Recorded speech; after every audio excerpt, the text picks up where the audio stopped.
बच्चों अब हम पढ़ेंगे जीम। ये कौन सा हुर्फ है? जीम। जीम के पेट में कितना नुक्ता है? जीम के पेट में एक नुक्ता है। ये जीम की आधी शक्ल है।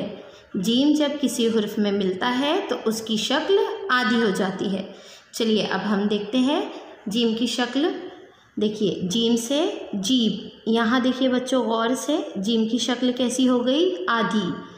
क्यों आधी हो गई? क्योंकि जीम किसी हुर्फ में मिल गया है। जीम से जामुन, देखिए जीम की शक्ल हो गई आधी। जीम से जाल, देखिए जीम की शक्ल हो गई आधी। जीम से जंगल, देखिए यहाँ पे भी जीम की शक्ल हो गई है आधी। अब हम जीम और जीम की आधी शक्ल लिखेंगे। पहले आप लोग इस तरह से जीम बनाएंगे।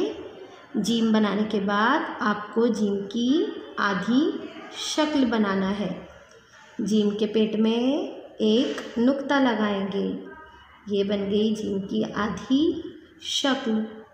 इस तरह से आपको जीम बनाना है और जीम के पेट में एक नुक्ता लगाएंगे और ये जीम की आधी शक्ल बनाएंगे। जो ये हुर्फ चे है।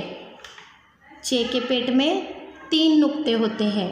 ये चे की आधी शक्ल है। चे जब किसी हुर्फ में मिलता है तो उसकी शक्ल आधी हो जाती है। चलिए अब हम पढ़ेंगे चे से चारपाई। देखिए यहाँ पे चे की शक्ल कैसी हो गई? आधी। देखिए इससे मिलती जुलती शक्ल है। चे से चंबेली, देखिए यहाँ पे भी चे की शक्ल कैसी हो गई? आधी। चे से चाक, देखिए चे की शक्ल हो गई आधी। चे से चाबुक, देखिए यहाँ पे भी चे की शक्ल कैसी हो गई? आधी। चे के पेट में कितने नुक्ते होते हैं? 3 नुक्ते। चलिए अब हम चे बनाएंगे और चे की आधी शक्ल बनाएंगे। आपको इस तरह से चे बनाना है।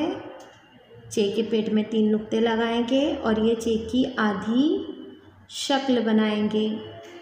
चे लिखेंगे, चे के पेट में 3 नुक्ते लगाएंगे और ये चे की आधी शक्ल बनाएंगे। वीडियो देखने के लिए आप तमाम बच्चों का शुक्रिया।